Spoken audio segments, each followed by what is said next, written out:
Hello guys, welcome to एजुगिरी। And ये 20 you नहीं है, है। यहाँ पे लिख देते हैं 6th। ठीक है ना, इसको कैसे करेंगे?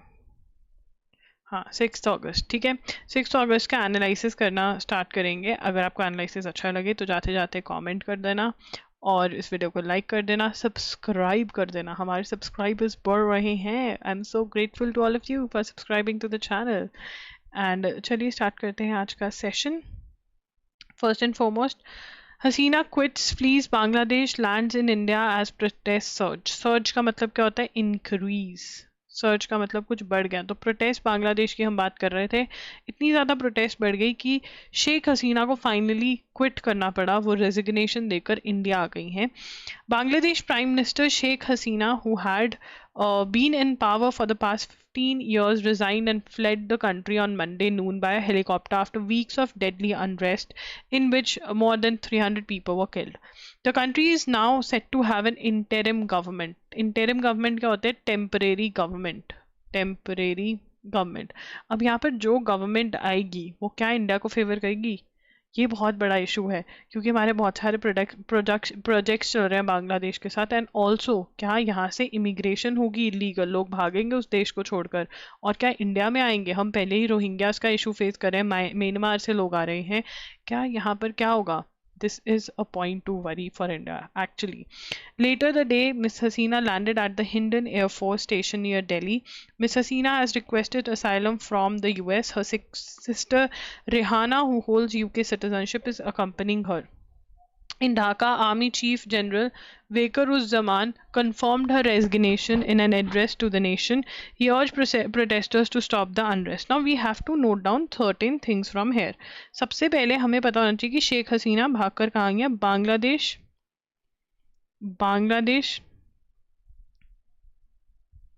Bangladesh PM Sheikh Hasina resigned and lands in India. ठीक है, इंडिया के पास आई है बट अल्टीमेटली असाइलम किससे मांग रही हैं?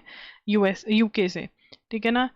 हिंडन एयरपोर्ट जो दिल्ली के पास में है, हिंडन एयरपोर्ट पे आकर के वो उन्होंने आए हैं इंडिया। ठीक है ना। और यहाँ पर सेकंड चीज़ क्या है? ढाका के को जो आर्मी चीफ है, Dhaka army chief general waker उज जमान confirmed her resignation। ठीक है ना, मतलब वो छोड़कर भाग गई हैं देश को। Meet their demands and justice, अभी भी प्रोटेस्ट जो है वो चल रही है। He said he would talk to the president to form the interim government and had held talks with the main opposition party. Awami League is Sheikh Hasina's party.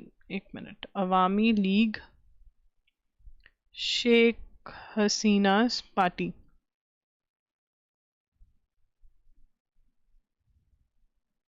ठीक है, उसके बाद इन्होंने क्या रखा था? जो ये प्रोटेस्ट थी, march to Dhaka campaign demanding miss Hasina's resignation. ठीक है ना। अब ये प्रोटेस्ट के बारे में हम बात करें कि प्रोटेस्ट का नाम क्या था। This is very important. March to Dhaka protest का नाम था। कॉल्ड बाय द, किसने बुलाई थी ये? कॉल्ड बाय द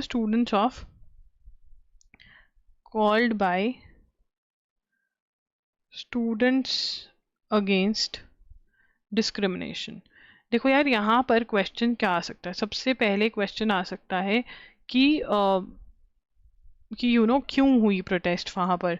ठीक है, प्रोटेस्ट जो है वो कोटा रिजर्वेशन की वजह से हुई, ये हम पढ़ चुके हैं। बांग्लादेश की जो PM है वो उड़ करके कहाँ पर आई? कौन से? हिंडन एयरपोर्ट पर आई, जो कि दिल्ली के पास में एयरपोर्ट है, इंडिया में आई। ढाका के आर्मी चीफ कौन है? General Waker uz Zaman. This is important. Awami League Sheikh Hasina की पार्टी है। मार्च टू ढाका बच्चों ने नाम दिया था इसको, जिसमें वो प्रोटेस्ट कर रहे थे मिस हसीना के अगेंस्ट और रेजिग्नेशन डिमांड कर रहे थे। स्टूडेंट्स अगेंस्ट जो जो डिस्क्रिमिनेशन है वो ये कैंपेन चला रही थी। इसमें से क्वेश्चन आ सकता है, इट इज़ इम्पॉर्टेंट। उसके बाद justify inclusion of 77 castes in OBC list. The Supreme Court on Monday gave the West Bengal government an opportunity to justify the reason for including 77 castes, largely Muslim communities, in the state's other backward caste list. The order follows an appeal by the state government against Calcutta High Court judgment. A 3-judge bench. तो यहाँ पर waste Bengal क्या चाह रहा है? West Bengal wants to include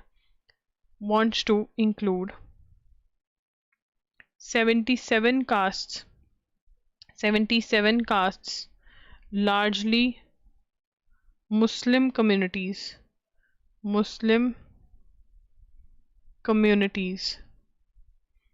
in state's OBC list. Supreme Court asks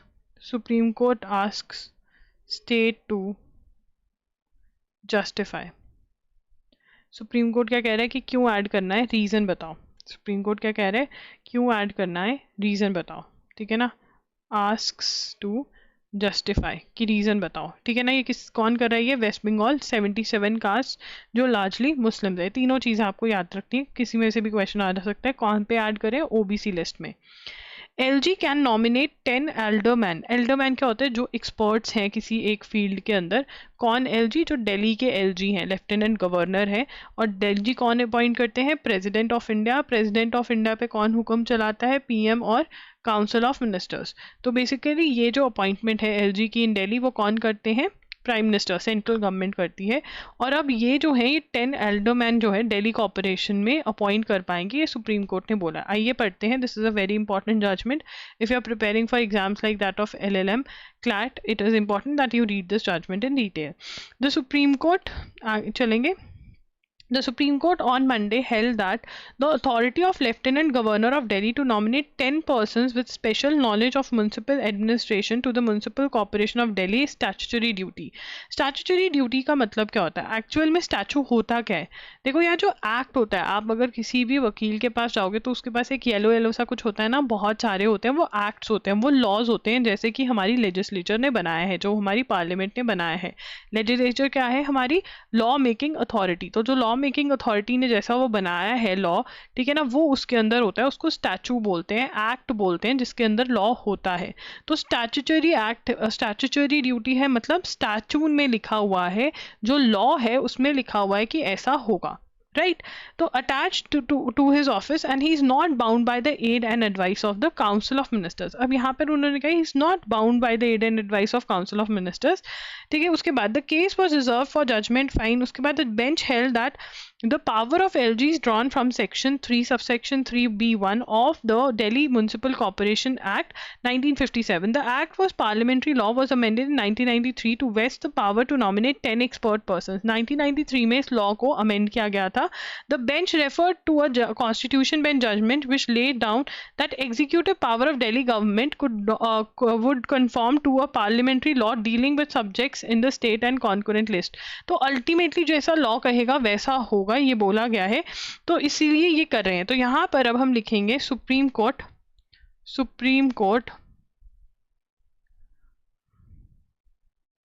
held that authority of Lieutenant Governor, that is LG of Delhi, कौन appoint कर सकता है? Lieutenant governor of Delhi, to nominate कितने, this is important, nominate 10 persons with special knowledge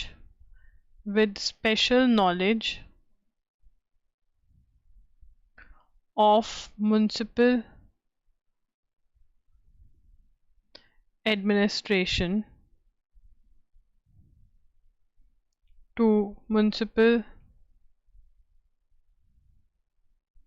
Corporation of Delhi. अब उन्होंने क्या बोला, ठीक है ना, यहाँ पर हमें क्या पता चलता है कि कौन अपॉइंट कर सकता है। अगर मुझे यहाँ से 3 पॉइंट्स उठा करके याद करने, वो क्या होंगे कि LG of Delhi 10 persons appoint कर सकता है। किनको? जिनको स्पेशल नॉलेज है म्युनिसिपल एडमिनिस्ट्रेशन की। कहाँ पर? MC ऑफ दिल्ली में। बहुत बढ़िया, इतना मुझे क्लियर हो गया। अब वहाँ पर ये भी हेल्ड किया गया that this is a statutory duty, this is a statutory duty attached to this office. तो मतलब ये उनकी statutory duty है. he is bound, he is not bound, जो मैं बात कर रही थी कि वहां पर, बट यहाँ पर क्या बोला है, that he is not bound by the aid and advice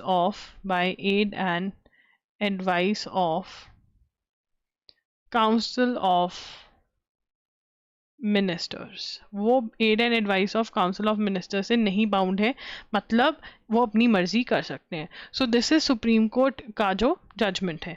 ठीक है ना. अब जो सुप्रीम कोर्ट ने कौन से सेक्शन के अंडर वो डिराइव किया है, section 3(3)(b)(1) of Delhi municipal corporation act 1957.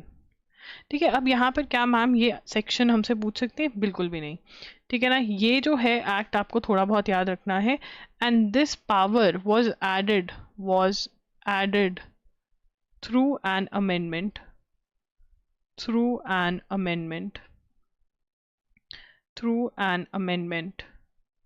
In 1993.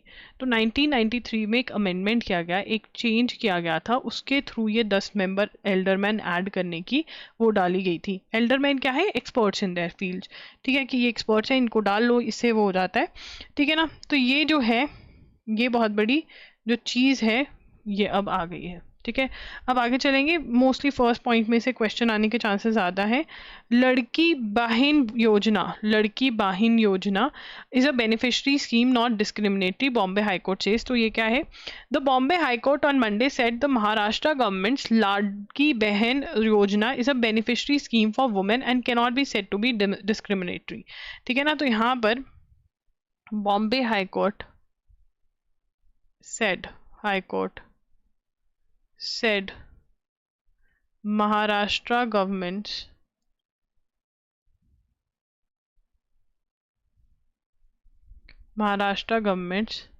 Ladki Bahin Yojana is a beneficiary scheme for women, cannot be said to be discriminatory. तो वो कह रहे हैं कि ये डिस्क्रिमिनेटरी नहीं है. ये अगर लड़कों को पैसा नहीं दे रहे हैं, सिर्फ वुमेन को दे रहे हैं या कुछ वुमेन को दे रहे हैं, दिस इज नॉट डिस्क्रिमिनेटरी, या ये गलत नहीं है, ये फ्री भी नहीं है. ठीक है ना. इस योजना के अंदर क्या करते हैं, ₹1500 transferred into bank accounts of eligible women in the age group of 21 to 65 years whose family income is less than ₹2.5 lakh. क्या कहा गया था कि ये एक फ्री भी है, फ्री के अंदर लोगों को दे रहे हैं, फ्री भी है, पॉलिटिकली मोटिवेटेड है. सुप्रीम कोर्ट कहता नहीं. आपके ओपिनियन में ये सही स्कीम्स हैं जिसमें ऐसे 1500 दिया जाता है कि मतलब क्या ये, मुझे तो लगता है, मुझे ऐसे लगता है कि इनको एम्पावर करना चाहिए, क्योंकि हम एक आने वाले इंडिया में हम कह तो रहे हैं कि बहुत सारी हमारे पास पॉपुलेशन जो लोग काम करेंगे, पर हमको फोर्स भी करना पड़ेगा कि आप काम करो, आपको काम करना पड़ेगा. ऐसे अगर किसी को देते रहेंगे 1500 से, उनका आप आज और कल नहीं, आने वाला फ्यूचर नहीं सिक्योर कर सकते. और 1500 इज नॉट, उनको आप इतना कामयाब बनाओ कि कम से कम वो 5000, 10,000, 15,000 जो है स्किल उनको देनी चाहिए. Union Minister Bhupendra Yadav seems to have triggered another center state row after the landslides in Wayanad. तो वायनाड के लैंडस्लाइड्स के बारे में भूपेंद्र यादव ने क्या बोला कि ये जो था, ये इको जोन जो था ये डेंजरस था, यहाँ पर माइनिंग अलाउ नहीं करने देनी चाहिए थी. स्टेट गवर्नमेंट ने अलाउ करी वहाँ पर माइनिंग और इसी वजह से लैंडस्लाइड जो आया है. ठीक है ना. अब अगर इसके बारे में ज़्यादा बात होगी तो हम नोट्स बनाएंगे. एक ब्रेन ईटिंग अमीबा जो है, ब्रेन ईटिंग अमीबा जो है, जो क्लीन वाटर में पाया जाता है, ठीक है ना, उसकी वजह से एक और बच्चे की डेथ हो गई, ठीक है ना। केरला में ये इस टाइम फैला हुआ है, और इसका जो साइंटिफिक नेम है वो क्या है, प्राइमरी, पैम है इसका नाम, प्राइमरी अमीबिक मेनिन गोएन सी पेलेटाइस। अब जो ये क्लीन वाटर नदी में लोग नहाते हैं, ठीक है ना, बच्चे नहाते हैं, वहां पर ये अमीबा होता है, और वो अगर हो जाए तो डेथ भी हो जाती है, तो डेथ हो गई है। The killing of Fuad Shukar, a senior हजबुल्ला commander. अब यहाँ पर हमने इस्माइल वाला तो लिख लिया था, तो फुआद शुकर जो है उनकी डेथ हो गई है, और वो कौन है, he is the senior हजबुल्ला commander. अब हमने हजबुल्ला कैसे याद किया हुआ है, हाजमोला से। लेबनन खाना बहुत वो होता है, लेबनीज खाएंगे। लेबनन के अंदर ये मिलिटेंसी ग्रुप है, ईरान बैक्ड है, इतना तो हमें पता है कि ईरान बैक्ड है, लेबनन का ये ग्रुप है, ठीक है ना। सीनियर हजबुल्ला कमांडर जो है, ही वाज किल्ड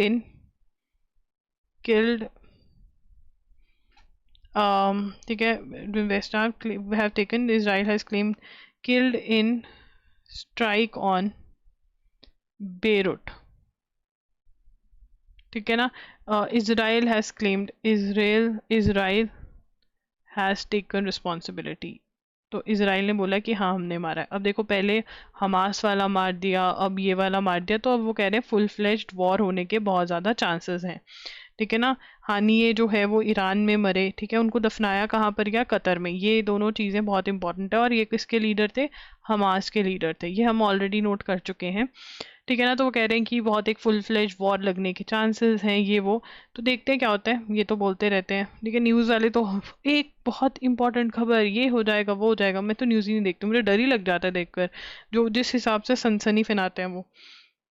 अब यहाँ पे इसराइल के अंदर जो इसराइल के अंदर वॉर स्टार्ट हुई जिस चीज़ से, वो कहाँ पर क्या हुआ था, जो 7 अक्टूबर को इंसिडेंट हुआ, 7 अक्टूबर 2023 को जो इंसिडेंट हुआ, उससे जो चीज़ है ये हुई, ठीक है। उसके बाद आगे चलेंगे, एवर सिंस राजवर्धन। अब यहाँ पे शूटिंग के अंदर, शूटिंग एंड ओलंपिक्स, मतलब game of shooting and Olympics, अगर हम उसकी बात करें, तो सबसे पहले जो मेडल लेकर आए थे वो राज्यवर्धन सिंह राठौर लेकर आए थे, ठीक है ना। और वो सिल्वर मेडल लेकर आए थे, राठौर 2004 में एथेंस में सिल्वर मेडल लेकर आए थे, ठीक है ना। वहाँ से शूटिंग में मेडल्स आने की, ओलंपिक्स की बात करें तो उसके बाद अभिनव बिंद्रा जो है, अभिनव बिंद्रा 2008 के अंदर बीजिंग में, मतलब चाइना में, गोल्ड लेकर आए थे। बहुत बड़ी बात हुई थी तब, मुझे याद है, it was such a big thing, it was celebrated like crazy. उसके बाद थर्ड आए गगन नारंग, ठीक है, वो 2012 में, 2012 में वो लंदन के अंदर वो ब्रॉन्ज लेकर आए, ठीक है ना। London Games with Gaganayan win the bronze in 10-meter shooting while Vijay Kumar did one better seizing silver। और यहाँ पर ही विजय कुमार जो है वो सिल्वर मेडल लेकर आए इसी उसमें, ठीक है। और उसके बाद रियो दे जनेरियो टोक्यो के अंदर नहीं आया, और फिर उसके बाद 2024 के अंदर मनु बाकर जो है वो लेकर आई, and she became the first women to win an Olympic medal in shooting, first Indian woman, ये लिखना ज़रूरी है, first Indian woman to win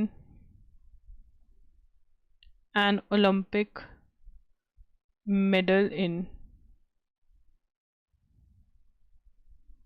shooting, ठीक है ना। तो ये बहुत ज़्यादा इंपॉर्टेंट है। And then also Sarabjot Singh 10 metres में इन्होंने पिस्टल में जीता है, और 10 मीटर पिस्टल मिक्स में भी, 10 मीटर पिस्टल मिक्स्ड में भी किसने जीता है, मनु बैकर और एंड सरबजोत सिंह, ठीक है जी। तो यहाँ पर ये जो है ये चीज़ है, एंड कहाँ पर वो रह गई, 4th फिनिश किया मनु बैकर ने, 4th इन 25 मीटर पिस्टल फाइनल, ठीक है ना। यहाँ पर उनका मेडल रह गया, 4th आई वो। तो ये सारी हिस्ट्री है शूटिंग की, जो जिसमें medals, Olympic shooting and Olympics, और वहाँ पे मेडल्स। उसके बाद आगे चलेंगे यहाँ पर, ये सिर्फ रीडिंग मारेंगे एक बारी। India's electoral process presents dichotomy. 642 million voters, more than half of whom were female, cast a vote in the largest democratic process in action in the world. Yet in the country, 90 rapes are reported every day. Very few among these candidates who stood for election had women's safety on their electoral agenda. तो ये अब यहाँ पर ये सारा बात करें कि ये है वो है, तो इसकी रीडिंग ही देनी है, ये इतना ज़्यादा ज़रूरी नहीं है, ठीक है। इसमें से क्वेश्चन नहीं बनेगा। The people at House of Ali Shah, the 164-year old shawl and carpet brand in Srinagar, are delighted, क्योंकि श्रीनगर जो है वर्ल्ड क्राफ्ट सिटी का, Srinagar got tag of world craft city by world crafts council. अब ये किसको मिलता है? जहाँ पर हैंडीक्राफ्ट बहुत ज़्यादा हो, हैंडीक्राफ्ट की प्रमोशन होती है इसकी। One of now 4 in India and among 60 around world. One of now 4 in India, मतलब इंडिया में 4 ऐसे सिटीज़ हैं। क्या तुम ढूंढ सकते हो वो कौन से और 4 सिटीज़ हैं जिनको मिला हुआ है? And 60 around the world, the globe, 60 cities हैं जिनको ये टैग मिला हुआ है। इंडिया का ये 4th सिटी था जिसको मिला, ठीक है ना। हैंडीक्राफ्ट प्रमोशन, तो इससे क्या होता है? Promotion of handicraft, artisans, handicraft, जो हाथ से बनी हुई चीज़ें होती है, जैसे वहाँ के शॉल, और कश्मीर के तो कार्पेट्स बहुत फेमस हैं। तो श्रीनगर को ये टैग मिला है, किसने दिया है? वर्ल्ड क्राफ्ट्स काउंसिल ने। दिस इज़ वेरी इंपॉर्टेंट, 100% ये क्वेश्चन आएगा आपके एग्जाम्स में, ठीक है। अब चलते हैं आगे। Doorstep delivery of alcohol. तो अब ये क्वेश्चन मैं आपसे पूछती हूँ कि should doorstep delivery of alcohol be allowed और not? What is your opinion? बहुत सारे वो कह रहे हैं, देखो यहाँ पे पढ़ लेते हैं। The states of Delhi, Karnataka, Haryana, Punjab, Tamil Nadu, Goa and Kerala are or were mulling plans to deliver. वो कह रहे थे कि स्विगी, जोमेटो, बिग बास्केट, ये लोग अल्कोहल जो है घर पे डिलीवर कर पाएंगे। क्यों? इससे बहुत सारा टैक्स इकट्ठा होगा, बहुत सही रहेगा। 10 to 75 ईयर्स की एज ग्रुप में सबसे ज़्यादा जो लोग हैं वो पी रहे हैं अल्कोहल, ठीक है। और अल्कोहल की कंजम्पशन ओवर द ईयर्स जो है इंडिया में 2.2 लीटर्स हुआ करती थी, 5.5 लीटर्स है 16 to 18 के अगर हम देखें, और बहुत ज़्यादा पैसे कमाने का ये वो है। तो व्हाट इज़ योर ओपिनियन? ये लिखने की ज़रूरत नहीं है, but what is your opinion? Do share in the comments. Finance ministry has withdrawn a custom duty hike. तो फाइनेंस मिनिस्ट्री ने कस्टम ड्यूटी हाइक किया था केमिकल्स पे, 150% कस्टम ड्यूटी लगाया था, ठीक है ना। केमिकल्स पे कितना? 150% फ्रॉम 10% कस्टम ड्यूटी टैक्स लगाया था उसके ऊपर, ठीक है ना। अब जो है chemicals on imported, withdrawn, finance ministry has withdrawn this now, finance ministry has withdrawn, ये वापस ले लिया है। Cool, good. अब उसके बाद ऑपरेशन जीएसटी, हेल्थ इंश्योरेंस पे जीएसटी कितना है? हेल्थ इंश्योरेंस पे अगर आप लेते हो तो कितना % जीएसटी पे करते हो? 18% टैक्स होता है ये भी, ठीक है ना। चलो आगे चलते हैं। क्वेश्चन ये आएगा, कितना टैक्स पे करना पड़ता है हेल्थ इंश्योरेंस पे? 18% GST. Despite dramatic developments in Dhaka and the revival of former Hindon base, statement about the situation in the, हमारे इंडिया की तरफ से कोई भी अभी स्टेटमेंट नहीं आई है, तो देखते हैं अभी क्या होता है। एडोनल जो है वो कह रहा है कि जो सोशल मीडिया है वो फैसिस्ट है। फैसिस्ट क्या होता है? Political system based on a powerful leader जो अपनी चलाता है, दूसरों की नहीं सुनता है। तो वो कह रहा है कि यूएस के जो बेस्ड प्लेटफॉर्म्स हैं वो हमारी मान नहीं रहे हैं, अगर हम कह रहे हैं ये रिमूव कर दो तो वो नहीं रिमूव कर रहे हैं। तो देखते हैं अगर टर्की बैन कर देगा तो फिर ये न्यूज़ बहुत इंपॉर्टेंट हो जाएगी। 9 employees may have been involved in October 7 attack. Now this is a very very big news. यहाँ से क्वेश्चन बन सकता है। देखो 7 अक्टूबर को क्या हुआ? इजराइल पे हमास ने हमला किया। हमास कौन है? वो टेररिस्ट ग्रुप जो गाजा में पे रूल करता है। हमास ने अटैक किया, ठीक है ना, इसराइल पे, और ये टेररिस्ट अटैक बहुत ही भयानक अटैक था। आप उसकी वीडियो देखोगे आपकी रूह कांप जाएगी, ठीक है ना। तो होस्टेजेस ले गए वो लोग, लड़कियों को ले गए, लड़कों को, बच्चों को, ये ले गए, and then Israel announced war. Israel ने क्या अनाउंस करी? इसराइल ने अनाउंस्ड वॉर, ठीक है ना। यहाँ से सब कुछ स्टार्ट हुआ बेसिकली 7 अक्टूबर से। और कहा जा रहा है कि United Nations 9 employees of its agency for Palestinian refugees, that is UNRWA, may have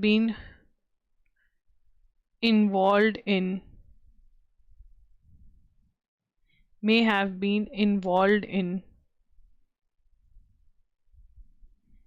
October 7 attack on Israel by Hamas, ठीक है ना। तो ये अक्टूबर 7 2023 का जो अटैक है उसमें कह रहे हैं कि यूनाइटेड नेशंस के साथ जो काम कर रहे थे वहाँ वेलफेयर ये सब कुछ, उनके 9 एम्प्लॉयज शायद हो सकता है, और सफिशिएंट इन्फॉर्मेशन है, ये शायद क्या पक्का ही है, लिखा हुआ है उसमें आगे। North Korea has deployed 250 ballistic missile, ये देख रहे हो 250 बैलिस्टिक मिसाइल्स सदर्न बॉर्डर पे। ये साउथ कोरिया और इनकी जापान के साथ कतई नहीं बनती है, और ये ऐसी, मतलब ये तो मज़े मज़े में, जैसे हम दिवाली के पास रात को सोने से पहले जिन लोगों को पटाखे चलाने का शौक है वो छोड़ देते हैं ना पटाखे, वैसे ये छोड़ देते हैं।